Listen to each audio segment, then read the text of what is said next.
Hi friends, ഇന്ന് നല്ല അടിപൊളി ടേസ്റ്റുള്ള വഴുതനങ്ങ മെഴുക്കുവരട്ടിയാണ് നമ്മൾ റെഡിയാക്കി എടുക്കുന്നത്. ഇപ്പോൾ പാനിൽ വെളിച്ചെണ്ണ നല്ലോണം ചൂടായി വന്നിട്ടുണ്ട്. ഇതിലേക്ക് ഇനി ഒരു 1/4 ടീസ്പൂൺ കടുക് ചേർത്ത് കൊടുക്കാം.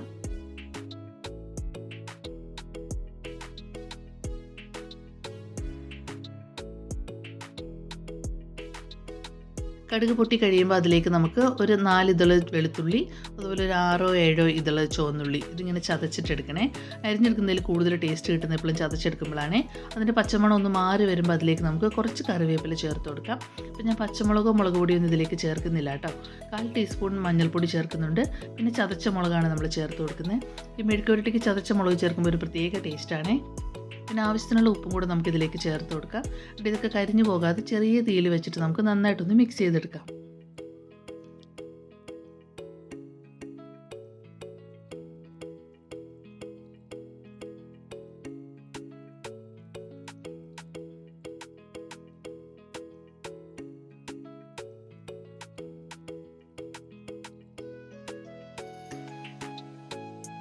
ഇപ്പോൾ മുളകിൻ്റെ പച്ചമണമൊക്കെ മാറി നല്ലോണം ഫ്രൈ ആയി വന്നിട്ടുണ്ട്.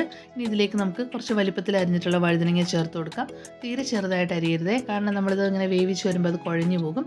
അപ്പോൾ ഒന്നിലെ വട്ടത്തിലോ നീളത്തിലോ നിങ്ങളുടെ ഇഷ്ടം പോലെ അരിയാം, പക്ഷേ കുറച്ച് വലിപ്പത്തിൽ അരിയണം കേട്ടോ. ഇതെല്ലാം കൂടി നമുക്ക് നന്നായിട്ടൊന്ന് മിക്സ് ചെയ്ത് കൊടുക്കാം. ഇതിന് നമ്മൾ പ്രത്യേകിച്ച് അടച്ചു വെച്ച് വേവിക്കുന്നൊന്നുമില്ല കേട്ടോ.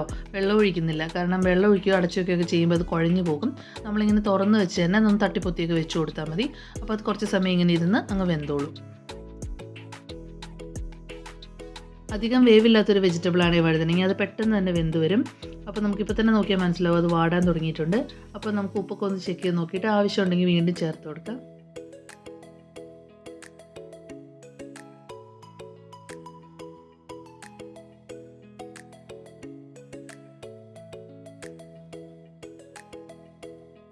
വളരെ എളുപ്പം റെഡിയാക്കാൻ പറ്റുന്ന നല്ല കിടിലൻ ടേസ്റ്റുള്ളൊരു മെഴുക്കുവരട്ടിയാണിത്. അപ്പോൾ നിങ്ങൾ എല്ലാവരും ട്രൈ ചെയ്ത് നോക്കണേ. അതുപോലെ നമ്മുടെ ചാനൽ സബ്സ്ക്രൈബ് ചെയ്യാനായിട്ട് മറക്കല്ലേ. താങ്ക്